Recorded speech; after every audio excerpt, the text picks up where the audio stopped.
নমস্কার বন্ধুরা, নতুন একটি ব্লগ নিয়ে হাজির হলাম। আজ আমি দেখাবো ধোকার ডালনা করে। তো ধোকার ডালনার জন্য আমি ছোলার ডাল নিয়েছি। ছোলার ডালটাকে একটু ভিজিয়ে নিয়েছি। এটাকে এবার একটি শুকনো কাপড়ে তুলে নেব জলটা শুকোনোর জন্য। এবার কী কী লাগছে দেখুন: কাসুরি মেথি, সেদ্ধ করা আলু, পেঁয়াজ, রসুন, টমেটো, শুকনো লঙ্কা, তেজপাতা, সাদা জিরে, দারচিনি, এলাচ, এই আমার লাগছে। একটু সাদা জিরা দিয়ে দিলাম গরম করাতে, একটুখানি জোয়ান আর খুব সামান্য কালো জিরে আমি একটু গরম করে এটাকে মিক্সি জারে তুলে নেব। এটাকে আমি ডালের সাথে পেস্ট তৈরি করে নেব। পেস্টটা পুরো করে নেব। এবার আমি ছোলার ডালটাকে জলটা শুকোনোর জন্য একটুখানি কড়াতে নাড়াচাড়া করে নেব। খুব বেশি ভাজবো না, কটকটে করার দরকার নেই।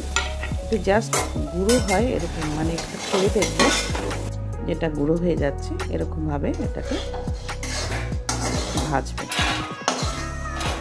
তুলে নিলাম এটাকে ঠান্ডা করে। এর মধ্যে আমি দেব কাসুরি মেথি, একটু লবণ,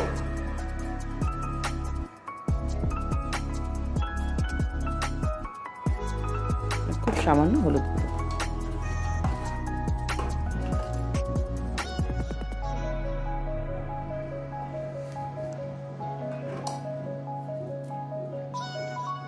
এবার এটাকে মিক্সির জারের মধ্যে নিয়ে আমি একটি ফাইন গুঁড়ো করে নেব।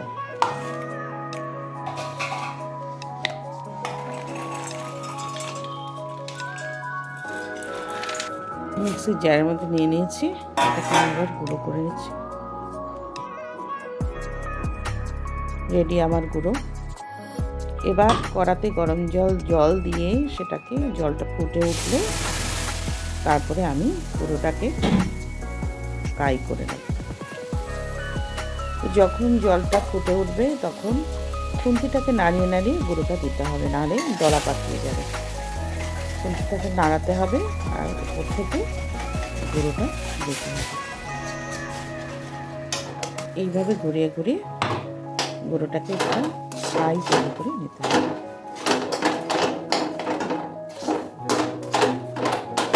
হয়ে গেছে এবার একটু থালার মধ্যে একটু বাটার নিয়ে, আপনারা চাইলে ঘি বা রিফাইনও নিতে পারেন। আমি এটা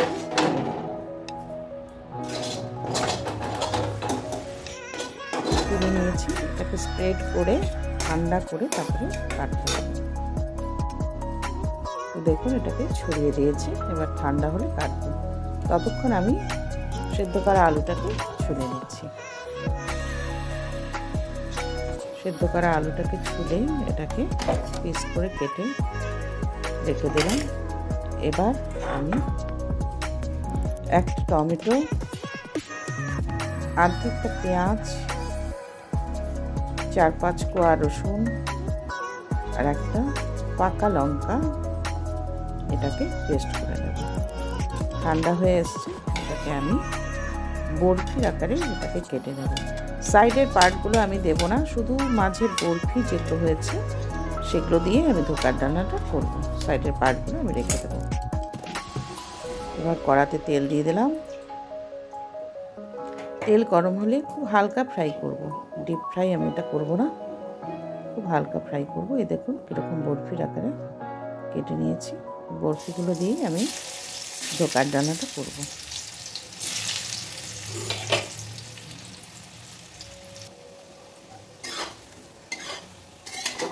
তো এটাকে তুলে নিলাম। এটা খেতে খুব সুন্দর হয়, আপনারা খেয়ে দেখবেন। একটু ঝামেলা করতে হয় কিন্তু খেতে সত্যি খুব সুন্দর হয়। অকেশন বাড়ির মতো খেতে লাগে। করে দেখবেন। ভালো লাগলে লাইক, কমেন্ট, শেয়ার করতে ভুলবেন না। আমার চ্যানেলটিকে সাবস্ক্রাইব করে রাখবেন বন্ধুরা, নতুন নতুন ভিডিওর আপডেট পেতে। আমি কড়াতে শুকনো লঙ্কা, তেজপাতা, দারচিনি, এলাচ আর সাদা জিরে ফোড়ন দিয়ে দিলাম।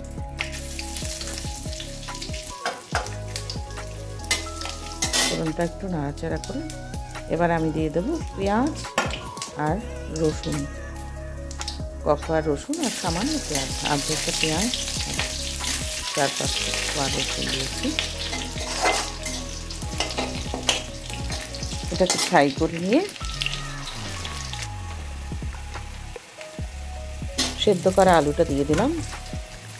সেদ্ধ করা আলুটা ভেজে আমি এবার এখানে মশলাটা দেবো। প্রথমে পেঁয়াজ রসুন টমেটো যে পেস্ট করে রেখেছিলাম সেই মশলাটাই দেবো, দিয়ে দিলাম মশলা।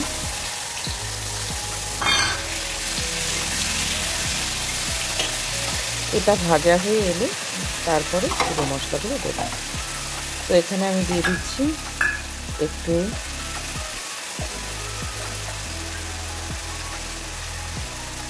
গুঁড়ো মশলাটা নিয়েছি বাটিতে, জিরের গুঁড়ো, একটুখানি ধনে গুঁড়ো আর খুব সামান্য লঙ্কার গুঁড়ো। তো রাঁধুনি লঙ্কার গুঁড়ো আর ধনে গুঁড়ো নিয়েছি। এখানে আমি এটাকে একটু জল দিয়ে গুলে পেঁয়াজটা ভাজা হয়ে গেলে তবেই আমি এটাকে দেবো। তো দেখুন এটা ভাজা হয়ে এসছে। এবার আমি গুঁড়ো মশলাটা দিয়ে দিচ্ছি।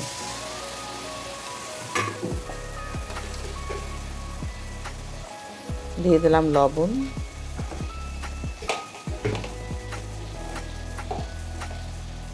হলুদ,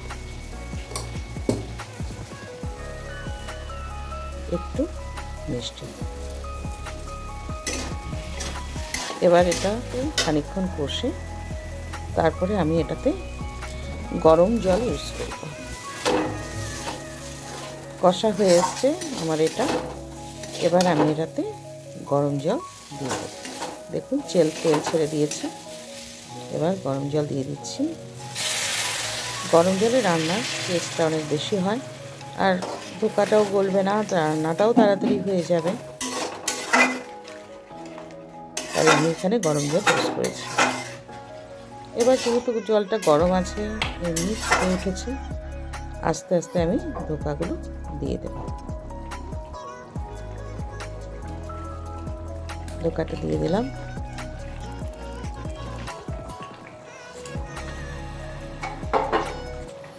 এটা চাইলে আপনারা নিরামিষ করেও খেতে পারেন, কিন্তু এভাবে করলে খুব টেস্টি হয়, খুব ভালো লাগে খেতে। এবার একটু মিষ্টিটা কম হয়েছিল তাই একটু মিষ্টি দিলাম, আর দিয়ে দিলাম গরম মশলা। এটা ঘরেই গরম মশলাটা গুঁড়ো করা গরম মশলা আমি দিয়েছি। বাজারের গরম মশলা খেতে আমার ভালো লাগে না, তার গন্ধটা একদমই ভালো লাগে না, তাই এটাই ইউজ করলাম। তো হয়ে এসছে আমার ধোকার ডালনা। তো আপনাদের কেমন লাগলো খেয়ে অবশ্যই জানাবেন। লাইক কমেন্ট শেয়ার করতে ভুলবেন না বন্ধুরা। নতুন রেসিপি দেখতেই চ্যানেলটিকে অবশ্যই সাবস্ক্রাইব করবেন, অনুরোধ রইল। নামিয়ে দিলাম, একটু ঝোলঝুলি নামিয়েছি, এটা তো টেনে নেবে না। তো রেডি আমার ধোকার ডালনা, খুব ইউনিক স্টাইলে করেছি।